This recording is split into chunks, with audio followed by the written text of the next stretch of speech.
ని ఎలా సాతానుకు అప్పగిస్తే ఆ బ్రెయిన్ ఎలా పనిచేస్తుందో మొన్నటి రోజున దేవుని వాక్యాన్ని మనం ఆలకించాం. సాతానుకి మనస్సు అప్పగిస్తే ఆ మనస్సులో ఏం జరుగుతుంది?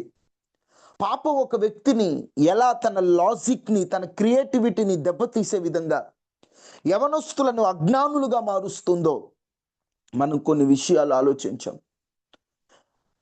జ్ఞానమును చెరిపే విధంగా సాతాను యవనస్తుల బ్రెయిన్‌ని పాడు చేస్తూ, యవనస్తుల బ్రెయిన్‌నే సాతాను గురిగా పెట్టుకొని వారి జ్ఞానము చెరపబడుతుంది. ఎంతో జ్ఞానాన్ని దేవుడు యవనస్తులకిస్తే ఆ జ్ఞానాన్ని సాతాను తనకు అనుకూలంగా వాడుకుంటూ ఉన్నాడు. యవనస్తులు వ్యసనాలలో నుండి బయటపడాలంటే 8R ఫార్ములా అని ఒక చిన్న ఫోటోని మీకు చూపించాను. ఆ ఫోటోలో 8 ఫార్ములాలు ఉన్నాయి. యవనస్తులు వ్యసనాల్లో నుండి బయటికి రావాలంటే. వ్యసనము అంటే ఒక పాపములో నుండి నేను బయట పడలేకపోతున్నాను, ఒక అలవాటుని విడిచిపెట్టలేకపోతున్నాను, నా కంట్రోల్లో నేను లేను, నేనేం చేస్తున్నానో నాకు అర్థం కావట్లేదు, నా శక్తి సరిపోవట్లేదు, నేను చేయకూడదు అనుకుంటూనే రోజు చేస్తున్నాను, చేశాక గిల్ట్ అనిపిస్తుంది కానీ చేసేటప్పుడు ఏమీ లేదు అనేటువంటి ఆలోచనలు కలిగినటువంటి వారందరూ వ్యసనములో ఉన్నారు. వ్యసనములో ఉండటం వలన ప్రాణము నీరైపోతుంది. తర్జుమాలో రాయబడి ఉంటుంది, వ్యసనములో ఉండటం వలన వారి జ్ఞానము, వారి జీవము తగ్గిపోతుంది. ఈరోజు యవనస్తులు అజ్ఞానులాగా మారిపోవడానికి కారణం వ్యసనాలే. దేవుని చిత్తాన్ని తెలుసుకోనివ్వకుండా, దేవుని ప్రణాళిక ప్రకారం నడవనివ్వకుండా యవనస్తుల జీవితాల్లో కొన్ని వ్యసనాలు వారి జీవితాన్ని పట్టి పీడిస్తున్నాయి. ఆ వ్యసనాలు విడిచిపెట్టాలి. ఎందుకంటే పాపము ఎంత ఘోరమైనదో ఒక చిన్న ఎగ్జాంపుల్ చెబుతాను, గమనించండి. సర్వాధికారి, సర్వోన్నతుడు, ఎడోనాయ్, ఎల్షడాయ్, అల్ఫా ఒమేగా, శ్రీమంతుడు, శ్రీకరుడు, సర్వశక్తిమంతుడు, 1000 కోట్ల దేవదూతల చేత గణపరచబడుతున్న గనుడు, గొప్పవాడు, విశ్వాన్ని ఏలుతున్నవాడు, సర్వజగత్ రక్షకుడు, లోకరాజ్య పాలక, రాజులకు రాజు సింహాసనం విడిచి భూమి మీదకి వచ్చి తన ప్రాణం పెట్టాడు అంటే ఆ వ్యసనము ఎంత ప్రమాదకరమైనదో ఆలోచించండి. ఆ పాపము ఆ దేవుడు దిగవలసి వచ్చిందంటే, దేవుడే ఇన్వాల్వ్ అవ్వాల్సి వచ్చిందంటే, దేవుడే మనిషిగా వచ్చి ఆ పాపము నిమిత్తం ప్రాణం పెట్టాల్సి వచ్చిందంటే పాపాన్ని అంత ఈజీగా ఏముందిలే అనుకోవద్దు. యవనస్తులారా, మళ్ళీ చెబుతున్నా, సర్వశక్తిమంతుడిని భూమి మీదకు తీసుకువచ్చిందంటే పాపాన్ని అంత ఈజీగా ఇదేముందిలే అనుకోవద్దు. దేవుడు ఇన్వాల్వ్ అయ్యాడంటే అదెంత ఘోరం. నేను వచ్చి చూసుకుంటానులే అని దేవుడే వచ్చాడంటే దానివల్ల ఎన్ని నష్టాలు ఉంటే దేవుడు దిగవలసి వచ్చింది. దేవుడు మానవ రూపం ఎత్తాల్సి వచ్చింది. దేవుడు సిలువను ఎక్కాల్సి వచ్చింది. ఒకసారి మీరు ఆలోచించండి. పాపం ఒక మనిషిని ఎంత పాడు చేస్తే దేవుడు మనిషిని ప్రేమించి తానే దిగవలసి వచ్చింది. ఈ పాపములో నుండి మనం బయటపడాలి, బయటపడాలి, బయటపడాలి, బయటపడాలి అని అనుకుంటే సరిపోదు, నీవు ప్రయత్నం చేయాలి. పాపము వలన జీవితాలు కూలిపోతాయి. పాపం వలన ఒక మాటలో చెప్పాలంటే కుటుంబాలు కూలిపోతాయి. పాపం వలన వారి సర్వం కూలిపోతుంది. అందుకనే పాపము చేత పడిపోయానంటాడు, నా పాపము చేత నేను కూలిపోయానంటారు భక్తులు. ఈ పాపం గురించి చెప్పాలంటే ఎన్నో విషయాలు ఉన్నాయి. పాపము ఒక మనిషిలోకి వచ్చేటప్పుడు కెన్ యూ ట్రై మీ అంటుంది. పాపం వచ్చాక నన్ను ఎలా బయటికి పంపిస్తావో చూస్తానంటుంది. ఈ పాపం గురించి ఎలా చెప్పాలో కూడా నాకు అర్థం కావట్లేదు, అంత డేంజరస్ అది. మొదటే ఆకర్షిస్తుంది, ఆనందాన్ని ఇస్తుంది, అంతులేని ఆవేదనని ఇస్తుంది. మొదట మనల్ని అబ్బా ఇదంతా ఎంజాయ్ రా అనిపిస్తుంది, తర్వాత ఎందుకు చేశానురా బాబు అని తలలు పట్టుకోవాలనిపిస్తుంది. ఈ పాపం అంత డేంజరస్ అండి. ఈరోజు ఏ పాపములో నువ్వు ఉన్నావు? నువ్వు బయటపడాలంటే నేను కొన్ని ఫార్ములాస్ త్వరగా మీకు చెప్తాను. మీరు జాగ్రత్తగా ఫాలో అవ్వడానికి ట్రై చేయండి. ఎప్పుడైతే మీరు ప్రయత్నం చేస్తారో నా దేవుడు గొప్ప విడుదలను మీకు ఇస్తాడు. మీరు ఏ వ్యసనములో ఉన్నా, అన్నా నేను ఫోన్ పట్టుకోకుండా ఉండలేకపోతున్నా, అది ఒక ఎడిక్షన్. ఆ అమ్మాయితో మాట్లాడకుండా అది ఒక ఎడిక్షన్. పాపపు దృశ్యాలు చూడకుండా ఉండలేక అది ఒక ఎడిక్షన్. కామ కోరికలు కంట్రోల్ చేసుకోలేకపోతే అదొక ఎడిక్షన్. ఏ ఎడిక్షన్లో ఉన్నా ఈ ఫార్ములాలు ఫాలో అవ్వండి. ఒకటి, కీర్తనలు 51వ కీర్తన 3వ వచనం.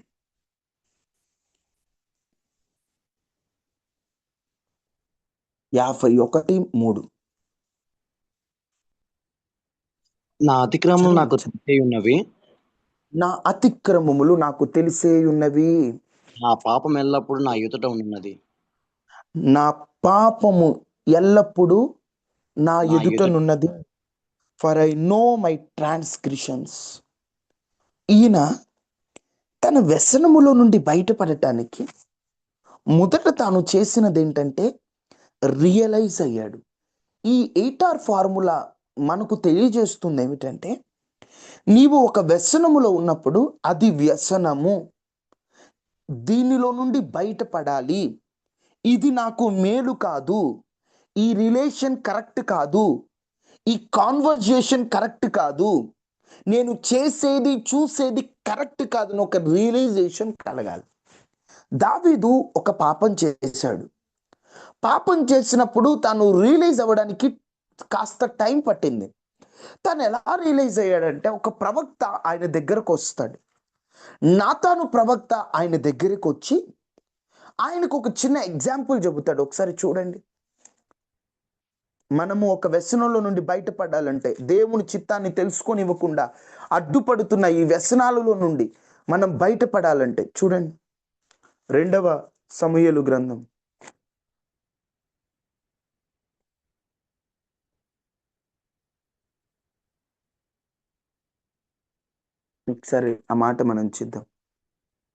12వ అధ్యాయం 2 శామ్యూయల్ 12. ఎన్నో వర్స్ చదువుతారంటే 5th వర్స్ చదవండి. 5వ వచనం చదవండి.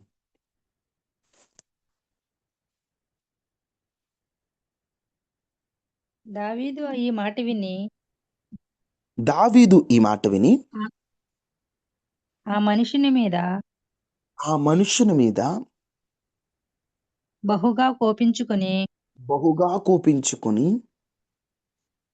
యెహోవా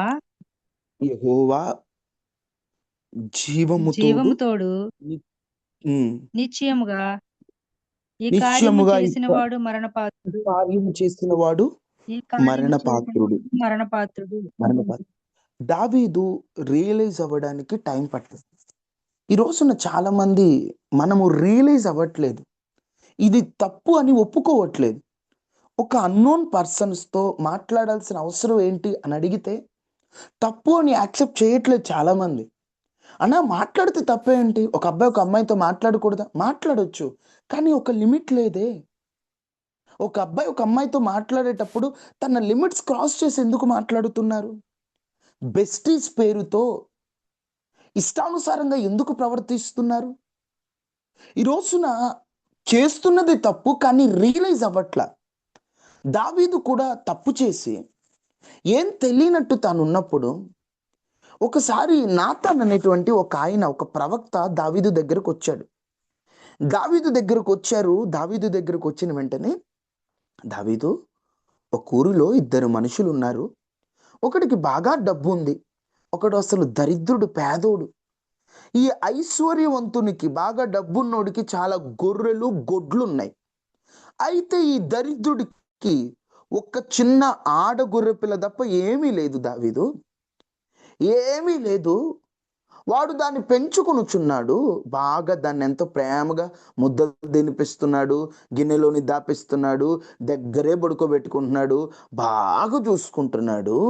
అయితే మార్గస్థుడొకడు, ఎవడు? అది నోట్ చేసుకోండి. మార్గస్థుడొకడు అటువైపుకు వచ్చాడు.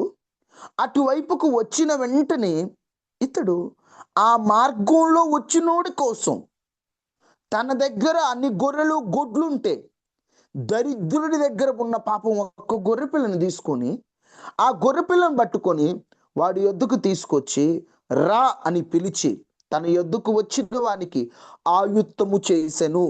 మార్గస్థుడు నోట్ చేసుకోండి, ఆయుత్తము నోట్ చేసుకోండి, ఆయుత్తము చేసెను. దావీదు ఆ మాట విని ఆ మనుషుని మీద బహుగా కోపించి, ఈ స్టోరీ చెప్పగానే దావీదుకు భలే కోపం వచ్చిందంట. అసలు ఎంత కోపం వచ్చిందంటే, అసలు ఆ మనిషి చేసింది చాలా తప్పు, దేవుడి జీవంతో వాడు చచ్చిపోవును గాక.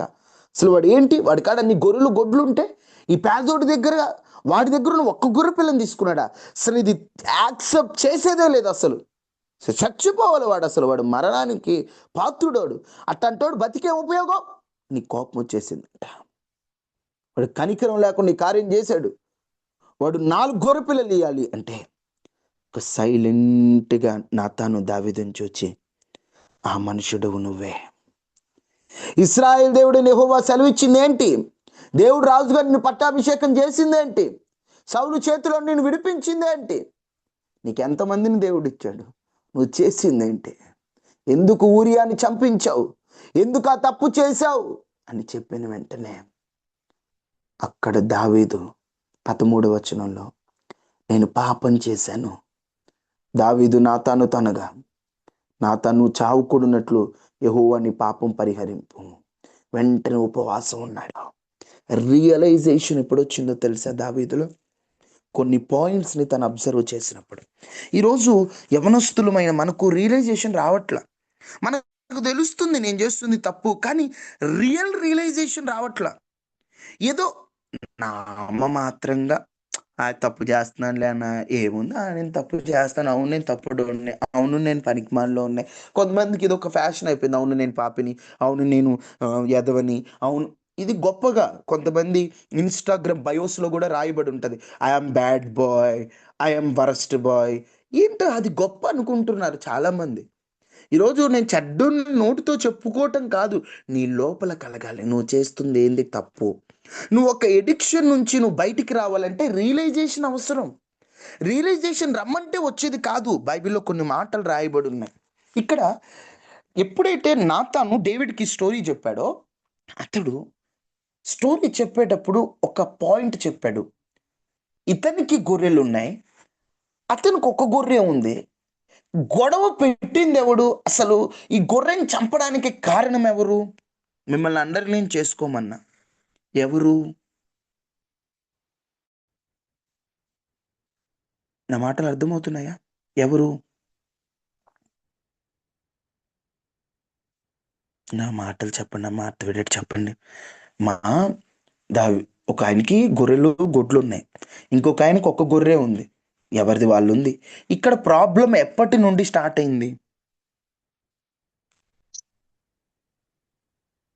దావీదు నేరం అక్కడ చేసినప్పటి నుంచి. దావీదు నేరం చేశాడు, కానీ నాతాను చెప్పిన స్టోరీ ప్రకారంగా, నాతాను చెప్పినటువంటి ఆ చిన్న అల్లే స్టోరీ ప్రకారంగా ఇతనికి గొర్రెలు గొడ్లు ఉన్నాయి, అతనికి గొర్రె ఉంది. ఇక్కడ ప్రాబ్లం అనేది ఎవరు వచ్చిన దగ్గర నుంచి స్టార్ట్ అయింది?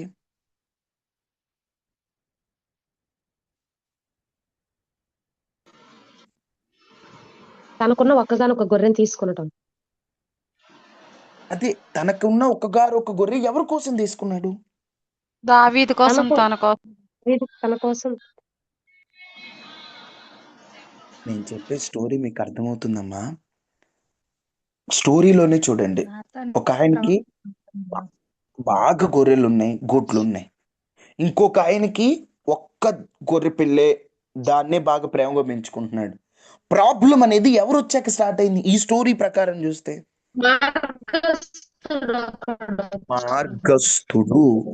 మార్గస్థుడు మీకు నోట్ చేసుకోమన్నాను కదా నేను. ఆ మాట నేను చెప్పేది అర్థమవుతుంది. మార్గస్థుడు వచ్చాడు, అప్పుడు స్టార్ట్ అయింది అసలు ప్రాబ్లం. ఇప్పుడు వాడెవడు? మార్గస్థుడు. మార్గస్థుడు అంటే అర్థం ఏంటి? దారిని పోయే దానయ్య. మార్గస్థుడు దారిని పోయే దాని, వాడు అట్లా వచ్చిపోతా ఉంటాడు. వాడు లోపలికి వచ్చే ఛాన్స్ లేదు, వాడు దారిలో పోతున్నాడు. అతిథి కాదు, అతిథి అంటే మనం గౌరవింపవలసిన వ్యక్తి. కానీ అక్కడ ఉంది ఎవరు? మార్గస్థుడు. అంటే మనం గౌరవించాల్సిన అవసరం లేదండి. ఇప్పుడు దారిలో ఒకడు పోతున్నాడు, ముక్కు మొహం తెలియనోడు. వాడు పోతుంటే వాడిని పిలిచి ఏమండి టీ తాగుతారా, కాఫీ తాగుతారా, బూస్ట్ తాగుతారా అని అడుగుతారా? అడగరు. వాడు దారిని పోయేవాడు, వాడిని తెచ్చుకొని పెట్టుకోవాల్సిన అవసరం లేదు. ఎప్పుడైతే ఆ మార్గస్థుణ్ణి నువ్వు ఇన్వైట్ చేస్తావో వాడి మీద, ఇప్పుడు మీకు అర్థమయ్యేటట్టు చెప్పాలంటే స్టోరీని బేస్ చేసుకొని, మార్గస్థుణ్ణి చూచినప్పుడు వాడికి వండి పెట్టాలి, వాడిని చూసుకోవాలి, వాడిని పిలవాలి అని ఒక థాట్ ఆ గొర్రెలు గొడ్లున్నోడికి వచ్చిందంట. ఎందుకు ఆ స్టోరీ చెప్పాడో తెలుసా? అక్కడ మార్గస్థుడు అంటే సాతాను తీసుకువచ్చే ఆలోచనలు. నువ్వు రియలైజ్ ఎప్పుడవుతావంటే అసలు నేనేంటి, నేను ఎందుకు పుట్టాను, దేవుడు నన్ను ఎందుకు బ్రతికించాడు. యథార్థంగా చెప్పండి అన్న, నేను బ్రతికిన 18 ఇయర్స్, ఈ 20 ఇయర్స్లో మరణకరమైన ప్రమాదములు నా దగ్గరకు అసలు రానే రాలేదు. అసలు ఇప్పటి వరకు, నేను పుట్టిన దగ్గర నుంచి నేను ఇప్పటి వరకు అసలు నేను చచ్చిపోతానేమో అనే సిచ్యువేషన్ నాకు ఒక్కసారి కూడా రాలేదు అన్న వాళ్ళు ఎవరన్నా ఉంటే ఒక్కసారి హల్లెలూయా చెప్తారా? ఎవరు ఉన్నారా ఆ పుణ్యాత్ములు?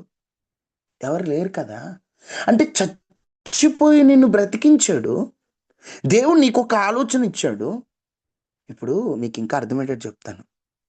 అబ్రాహాం ఇంటికి 3 వచ్చారండి. అబ్రాహాం ఇంటికి 3 వచ్చినప్పుడు అబ్రాహాం ఏం చేశాడు? స్టోరీ తెలుసా మీకు? తెలుసు బ్రదర్. ఏం చేశాడు అబ్రాహాము? అలా ఎదురు చూస్తున్నాడు.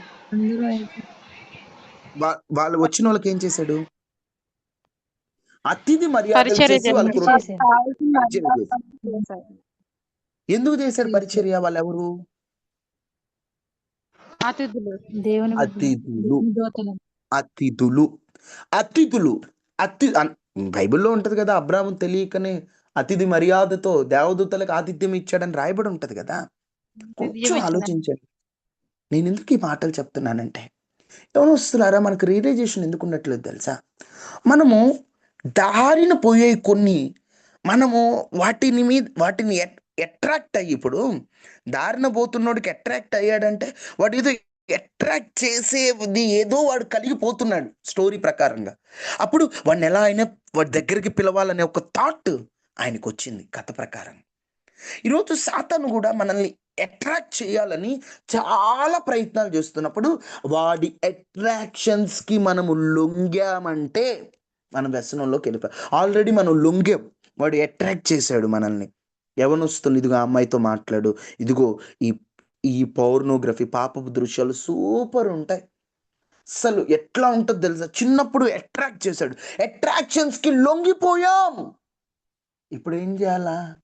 వాడు దారిని పోయి దానయ్య, వాడికి నేను వాడికి మర్యాదలు ఇచ్చేది, వాడిని నా హృదయంలో పెట్టుకోవడం ఏంటి?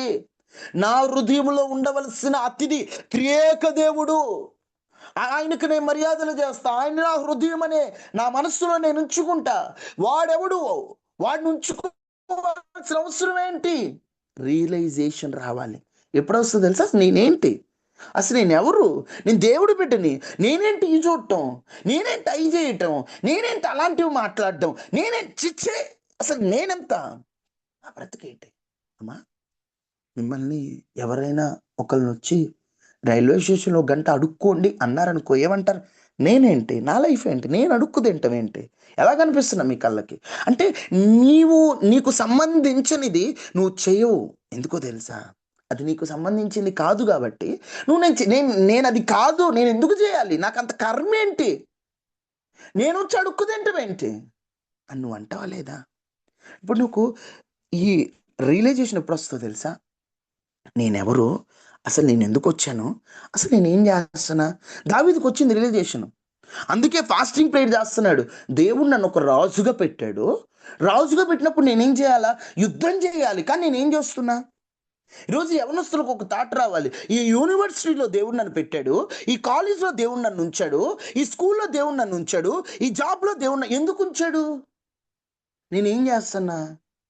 ఇక్కడికి వచ్చి నువ్వు జాబ్ చేయాలరా, నువ్వు చదువుకోవాలరా, నువ్వు మంచి స్థానంలోకి రావాలరా, నీ ద్వారా నా మహిమ హెచ్చింపబడాలరా, నీ ద్వారా అన్ని జనులు నీకు గణపరచబడాలరా అని నిన్ను ఒక స్థానంలో పెడితే నువ్వు అక్కడుండి నువ్వు చేస్తుందేంటి, నువ్వు మాట్లాడుతుందేంటి, ఆ అమ్మాయితో నీకు మాటలేంటి, ఆ అబ్బాయితో నీకు మాటలేంటి, నువ్వేం చూస్తున్నావు, ఆ పార్టీస్ ఏంటి, ఆ ఎంజాయ్లని పేరు పెట్టి నువ్వు చేస్తున్న పనులేంటి?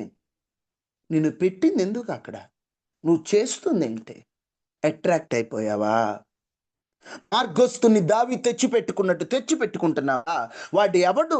సాతాను గడితో నీకు నాకేంటి సంబంధం? వాడు ఏమైనా మన తండ్రా? మనల్ని కన్నాడా? మన కోసం రక్తం ఇచ్చాడా? మనల్ని ఏమైనా ప్రాణం పెట్టాడా? మనల్ని ఏమైనా చేతులు చాపి పిలుస్తున్నాడా మన కోసం అన్ని త్యాగాలు చేసి? వాడు మనల్ని నాశనం చేయడానికి పిలుస్తుంటే వాడిని ఎందుకు ఆహ్వానిస్తున్నావు? నువ్వు చూస్తున్నటువంటి పాడు దృశ్యాలు ఇవి నాకు సంబంధించినవి కాదు.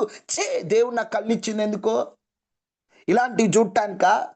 దేవుడు నాకు నోరిచ్చింది ఎందుకు? బూతు మాటలు మాట్లాడడానికా? దేవుడు నన్ను బ్రతికించింది ఎందుకు? ఈ పాప బ్రతుకు బ్రతకడానికా? నా కొద్ది బ్రతుకు అనేటువంటి ఒక రియలైజేషన్ నీకు వస్తుంది ఎప్పుడో తెలుసా? నువ్వేంటో నీకు అర్థమైనప్పుడు. నువ్వేంటో నీకు అర్థమైతే నేనే పనులు చేయనని ఒక రియలైజేషన్ నీకు అర్థమవుతుంది. ఎప్పుడు అర్థమవుతుంది తెలుసా? నువ్వేంటో ప్రవక్తల దగ్గరికి వెళ్ళినప్పుడు, దేవుని వాక్యం దగ్గరికి వెళ్ళినప్పుడు, ప్రార్థనా మీటింగులకు వెళ్ళినప్పుడు నీకు అర్థమవుతుంది, నేను ఈ పని చేయకూడదు, నేను ఇలాంటివి చూడకూడదు, నేను ఇలాంటి పాడు పనులు చేయకూడదు అనే ఒక రియలైజేషన్ వస్తుంది. ఏం చేస్తున్నా ఖాళీ ఉన్నప్పుడు? పనికి మాలిన రీల్స్, వ్యర్థమైనవి చూస్తూ నేను పాపంలో ఉంటున్నానన్న అంటే ఎలాగా? పరిశుద్ధత వైపు నీ రియలైజేషన్ నీకు రావాలి. నిజం చెప్తున్నాను, ఈరోజు చాలామంది రియలైజేషన్ రావట్లేదు మనకి. పాపంలో కొనసాగింపబడుతున్నాం. యవనస్తుడా, ఏది నీకు రియలైజేషన్? ఎట్లా వస్తుంది? ప్రవక్తల ఎత్తుకొస్తే వస్తుంది. దావీదు పాపంలో ఉన్నాడు. ప్రవక్త తన దగ్గరకు వచ్చినప్పుడు టైం లేదు, నాకు కుదరదు అనలా. ఎక్కడో దేవుని మీద ప్రేమ తనలో బ్రతికే ఉంది. తప్పు చేసిన మాట వాస్తవమే, దేవుడు తనతో మాట్లాడేటువంటి ఆ దర్శనం కోల్పోయిన మాట వాస్తవమే. కానీ దేవునికి స్థానం ఇచ్చాడు. తనలో ఉన్నటువంటి పాపమును, దోషమునంతా దేవుడు కడిగేసి రక్షణ ఆనందాన్ని మరలా తనకు అనుగ్రహించాడు. రియలైజేషన్ కలగాలంటే మార్గస్తుడు వాడు, సాతానుగాడు, వాడిని ఎందుకు రానిస్తున్నావు నువ్వు? ఇది వాడు నా వాడు కాదు, వాడు దారిని పోయేవాడు, వాడిని పెట్టుకోకూడదు. కొన్ని మనం ఆలోచించాలండి. దేవుడు మనకు బ్రెయిన్ ఎందుకు ఇచ్చాడు? నువ్వు ఆలోచించాలి, నేనేంటి, నేను ఎందుకు ఇట్లున్నా? ఆ రియలైజేషన్ కలవడం కోసం అవసరమైతే ప్రేయర్ చేసుకో. నువ్వు పాపం చేస్తున్న గిల్ట్ రావట్లేదా? పాపం చేస్తున్న తప్పని అనిపించట్లేదా? నీకు అర్థమవుతుందా ఇది తప్పు? నీకు అర్థం కావట్లేదు, ప్రార్థన చెయ్యా, నాకు అర్థం కావట్లేదు. బైబిల్లో ఒక మాట రాయబడి ఉంటుంది, ఏ లోక సంబంధమైన దేవత అంట మన కన్నులకు గుడ్డితనం కలుగు చేసి సాతాన్ని కళ్ళు మూసేసాడేమో. అది తప్పు అని అర్థం కానివ్వకుండా నీకు సాతానుగాడు నీ ఆత్మనేత్రాలు మూసేసాడేమో, అందుకే నీకు తప్పు అనిపించట్లేదేమో.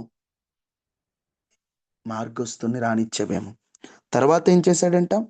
మార్గస్తుని రానివ్వడంతో పాటుగా ఇంకొక మాట మిమ్మల్ని అండర్లైన్ చేసుకోమన్నా. ఇంకోటి ఏంటి?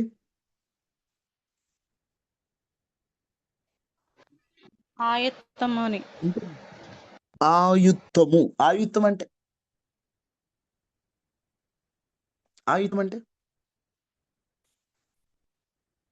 దానికోసం ప్రయాసపడ్డమేమో తండ్రి. ఆత్రత, దాని కోసం ప్రయాసపడ ఆత్రత, బబ్బ చేయాలి, ఆత్రం పుట్టింది. ఎందుకు? వాడు దారిని పోయేవాడు. ఎవరైనా గొప్ప అతిథి వచ్చారనుకో, అతిథి వచ్చినప్పుడు అతిథికి కాస్త హడావిడి చేయడంలో తప్పు లేదు.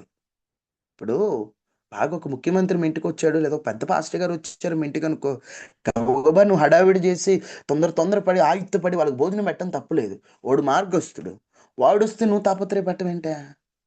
నువ్వు వాడికి ఆత్రంగా నువ్వు ఆహారం పెట్టడం ఏంటి? వాడు ఎవడు అసలు? నీకు వస్తుంది ఆలోచన? దేనికి ఆయుత్తపడుతున్నావు? ఏ ఆసక్తి ఉంది నీకు? ఖాళీ దొరికితే నీ మనసు ఏం కోరుకుంటుంది? టైం దొరికితే ఏం చేయమని చెబుతుంది నీ మనసు? నిద్రపోమని చెప్తుంది. ఓకే, రెస్ట్ తీసుకో. తర్వాత ఫోన్ చూడమని చెప్తుంది. ఏం చూడమని చెప్తుంది? ఏం చూస్తున్నావు? ఏం చేస్తున్నావు? దేనికి నీ తాపత్రయం? నువ్వు పాపం వైపుకు మళ్లింపబడినంత కాలం, ఆ విషయంలో ఆయుత్తపడినంత కాలం నువ్వు రియలైజ్ అవ్వలేవు. మీకు చెప్పాను క్రేవింగ్ పీరియడ్ అని. మనం ఒక పాపం చేయాలనుకున్నప్పుడు 15 to 20 minutes క్రేవింగ్ పీరియడ్ ఉంటుంది. ఆ క్రేవింగ్ పీరియడ్ మనం తప్పు చేస్తున్నప్పుడు వద్దని ఆ క్రేవింగ్ పీరియడ్లో ప్రభు పాదాలు ఎద్దుకొచ్చేసి, అయ్యా నాకు ఇట్లాంటి ఆలోచనలు వస్తున్నాయి, నా వల్ల కావట్లేదు, ఈ పోరాటం నా వల్ల కావట్లేదు, ఏసయ్యా ఏసయ్యా ఏసయ్యా అని ఆయన పాదాలు ఎత్తుకొచ్చాయి. రియలైజేషన్ ఇస్తాడు. ఆ తప్పు యొక్క పరిణామం ఎలా ఉంటుందో తెలియజేస్తాడు. అది ఎంత ప్రమాదకరమైందో దేవుడు తెలియజేస్తాడు.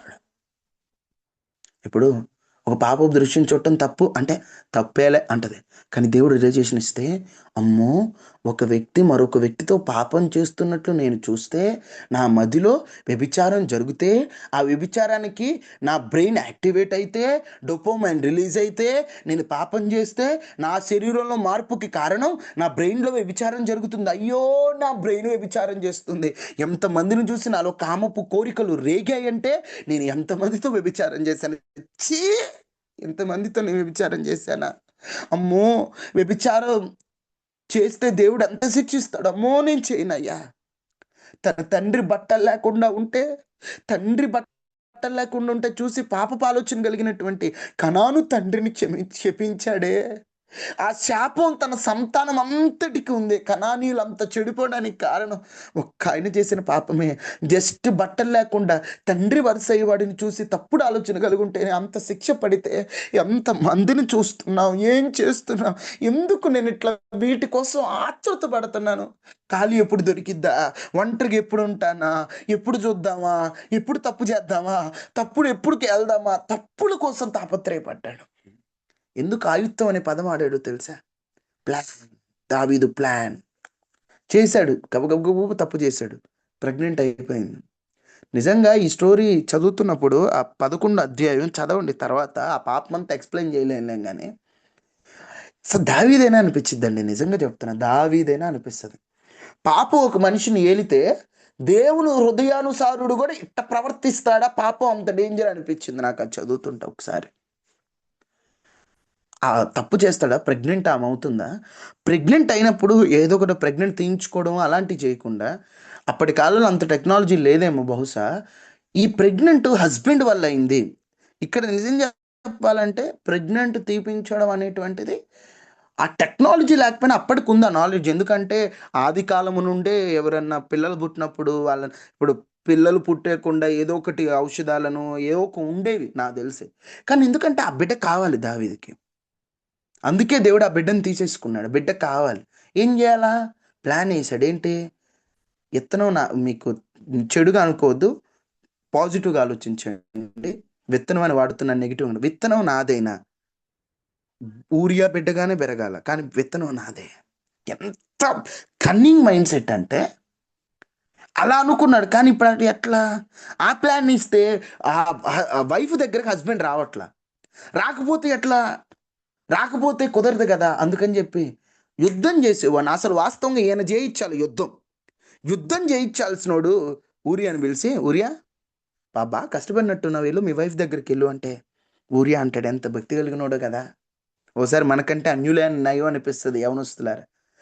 తప్పు ఇలా చేయకూడదు, చర్చికి వెళ్ళే వాళ్ళు ఇలా చూడకూడదని వాళ్ళు చెబుతుంటారు. మనకు ఒకసారి వాళ్ళ దగ్గర బుద్ధి నేర్చుకోవాల్సి వచ్చింది.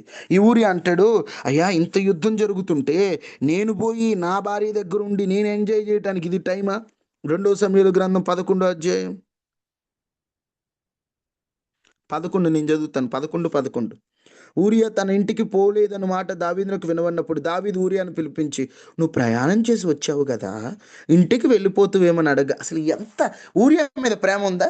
జర్నీ చేసి బాగా కలిసిపోయి, ఈరోజు చాలా మంది కూడా తల్లి మీద ప్రేమ ఉన్నట్టు, తండ్రి మీద ప్రేమ ఉన్నట్టు యాక్టింగ్ చేస్తుంటారు. ఊరియా మీద ప్రేమ ఉన్నట్టు బాగా ప్రయాణం చేసి అలిసిపోయావు కదా, జర్నీ చేసావు, పాపం బాగా జర్నీ చేసావు, నువ్వు ఇంటికి వెళ్ళి రెస్ట్ తీసుకో. ఎంత కన్నింగ్ అండి, తప్పుని కప్పుకోవడానికి ఎంత దిగజారిపోయావా దావీదు. ఈరోజు యవనస్తులు కప్పుకుంటున్నారు, ఎవరికి తెలియదులే. చూస్తున్న దేవుడు చూడకుండా ఉంటాడా? చూస్తున్న దేవుడు కళ్ళు కప్పగలవా? ఏం తెలియనట్టు కళ్ళు కప్పేసి, ఏం తెలియనట్టు జర్నీ చేసి అలిసిపోయావంటే ఊరియా అంటాడు, అయ్యా చూడండి అక్కడ ఎంత చక్కగా అంటాడంటే, ఊరియా మందసమును ఇజ్రాయేలు వారును యూదా వారును గుడారములలో నివసించుటకును నా అధిపతియగు యోవాబును నా ఏలివాడు ఒక నీ సేవకుడు బయట దండులో నుండగా భోజన పానము చేయుటకు నా భార్య యొద్ద పండుకొనుటకు నేను ఇంటికి పోదునా, నీ తోడు నీ ప్రాణం తోడు నేను అలాగూ చేయవాడను కానని దావీదు తనను. దావీదు నేడు నువ్వు ఎక్కడ నుండుము, రేపు నీకు సెలవిస్తున్నాను ఊరియా తనగా. ఊరియా నాడును మరునాడును యెరూషలేములో నిలిచెదను. దావీదు అతను భోజనమునకు పిలిపించెను. అతడు బాగా తిని త్రాగిన తర్వాత దావీదు అతను మత్తురుగా చేసెను. సాయంత్రమున అతడు బయలు వెళ్ళి తన ఇంటికి పోక తన ఏలిన వాని సేవకుల మధ్య పడక మీద పండుకొనెను. అతన్ని పిలిపించి ఫుల్గా తాపిచ్చి, ఒక దావీదు యుద్ధం చేసేవాడు ఒక మంచి ఆర్మీ సేవకుని పిలిచి ఫుల్గా తాపిచ్చి తాగిన మత్తులో ఇంటికి పోతాడంటే మత్తులు ఆడే పడుకున్నాడు కానీ ఇంటికి పోలేదంట. ఏం చేయాలో అర్థం కాక, ఎట్లా పాపాన్ని కప్పుకోవాలో అర్థం కాక పంపించాడు. శత్రువుల చేత ఊరియాని ముందు నిలబెట్టి ఊరియాని చంపించాడంటే ఎంత కన్నింగ్ అంటే, చేసిన తప్పు ఎక్కడ బయటపడిద్దో రియలైజేషన్ లేదు. ఏం తెలియనట్టు మన ప్రవక్త వచ్చిన ప్రైజ్ లాడండి నాథన్ గారు, ప్రైజ్ లాడ్ అంటున్నాడు. స్టోరీ చెప్పాడు. దావీదు ఆయుత్తపడ్డావయ్యా నువ్వు, దేనికి ఆత్రం? ఊరియాని ఇంటికి పంపించాలని ఆత్రం. దేనికి ఆత్రం? ఊరియా చచ్చిపోవాలని ఆత్రం. దేనికి ఆత్రం? కప్పుకోవాలని ఆత్రం. దేనికి ఆత్రం? ఊరియా భార్యను పిలిపించాలని ఆత్రం. ఈరోజు దేనికి ఆతృత పడుతున్నావు నువ్వు? ఆతృత పడ్డాడు. ఆతృత పడితే రియలైజేషన్ రాదు మనకి. ఆ తొందర పడుతుంది. ఈరోజు చాలా మంది ఆత్రం పడుతున్నారు. దేనికి ఆత్రం పడుతున్నావు? ఆ పిల్లతో మాట్లాడాలి, ఆ పిల్లగాడితో ఫోన్ వస్తే చాలు వీడికి ఏదో అయిపోతుంటుంది లోపల. ఫోన్ వస్తే చాలు ఆ పిల్లకి అయిపోతుంటుంది లోపల. ఏందమ్మా ఏంటబ్బా అంటే మాట్లాడాలన్నా ఆ పిల్లతో మాట్లాడుకో. ఇదంతా సాతాను పన్న. గ్రహిస్తున్నావా? రియలైజేషన్ అవుతున్నావా? రియలైజేషన్ అవ్వాలంటే నీ తాపత్రయం దేని మీద? ఖాళీ దొరికితే ఆ పిల్లకి ఫోన్ చేయాలి, ఈ పిల్లగాడికి ఫోన్ చేయాలి, ఆ అమ్మాయి ఏం చేయాలి, హాయ్ గుడ్ మార్నింగ్ తిన్నావా, ఎప్పుడన్నా అమ్మని అడిగావా తిన్నావా అని, ఎప్పుడన్నా నాన్న అడిగావా తిన్నావా అని అడగో. నీకు అమ్మా నాన్నతో ఏమైపోయినా పర్లా, కానీ ఆ పిల్ల తిన్నదో లేదో కావాలి నీకు. కష్టపడి పెంచి పెద్ద చేసి అన్నీ ఇచ్చిన తల్లిదండ్రులేమో ఎటు వెళ్ళిపోయినా నీకు అనవసరం, ఏం చేసినా నీకు అనవసరం. ఆ పిల్ల ఎట్టుందో నీకు కావాలి, ఆ పిల్లగాడు ఎట్టున్నాడో నీకు కావాలి. దేనికి తాపత్రయపడుతున్నావు? ఇలాంటి తాపత్రయం నీకు పాపం విషయంలో ఉందంటే అడుగు. నేను అనవసరంగా వాటి విషయంలో తాపత్రయపడ్డాను, ఇక నేను మంచి వాటికి తాపత్రయపడతాను, చదువుకోమని తాపత్రయపడతాను, భవిష్యత్తుకై తాపత్రయపడతాను. రియలైజేషన్ కలగాలంటే నువ్వు చేసిన తప్పు నీకు తెలియాలి. నువ్వు చేసిన తప్పు నీకు ఎప్పుడు తెలుస్తుందంటే మార్గస్థుడిని నేను ఆహ్వానించాను గ్రహించినప్పుడు. దేనికోసం నువ్వు తాపత్రయపడ్డావు నీకు అర్థమైతే అప్పుడు రియలైజేషన్ నీలో స్టార్ట్ అవుతుంది. ఈ రెండు, అందుకే ఈ పాయింట్స్ అక్కడ నాథన్ వాడాడు. మిగతావి రేపు చెప్తాను. ఈరోజు మీరు విన్న వాటిని బట్టి మీకు కొత్త విషయాలు ఏం చెప్పట్లేదు. కొంతమంది ఏమనొస్తున్నారు కొన్ని తెలిసినవే కదా. కాదు, నువ్వు దేని విషయంలో తాపత్రయపడ్డావు నువ్వు అర్థం చేసుకోవాలి. నువ్వు రియలైజేషన్ అవ్వాలి. ఖాళీ దొరికినప్పుడు ఏం చేసావు? వాష్రూమ్లో ఏం చేసావు? బయట ఏం చేసావు? డాబా మీద ఏం చేసావు? డాబా కింద ఏం చేసావు? పొలాల్లో ఏం చేసావు? ఎక్కడ ఏం చేసావు? దేవుడు చూస్తున్నాడు. కాలేజీలో ఏం చేస్తున్నావు? హాస్టల్లో ఏం చేస్తున్నావు? దేవుడికి తెలియంది ఏం కాదు. రియలైజ్ అవ్వాలి. రియలైజేషన్ ఎప్పుడు వస్తుంది? నువ్వు మార్గస్తుని గమనించినప్పుడు. దేనికోసం తాపత్రయపడుతున్నావు ఒకసారి ఆలోచించుకో. మహాపరిశుద్ధుర మహోన్నతుర దయగలిగిన దేవా, ఈరోజు మాతో మాట్లాడిన మాటలు బట్టి వందనాలు. మా తాపత్రయం దేని మీద ఉండాలో, ఏ విషయంలో మేము రియలైజ్ అవ్వాలో మీరు మాకు తెలియచేసినందుకు వందనాలు. దయగలిగిన దేవుడవుని, కృప కలిగిన దేవుడవుని, అద్భుతాలు చేయగలిగిన దేవుడవుని, ఆశ్చర్యకార్యాలు చేయగలిగిన దేవుడవుని, మార్గం తెరవగలిగిన దేవుడవుని. నీ పిల్లలు యవనుల జీవితాల్లో గొప్ప కార్యం చేయండి. యవనస్తులు కూడా పాడైపోకూడదు, రియలైజ్ అవ్వాలి.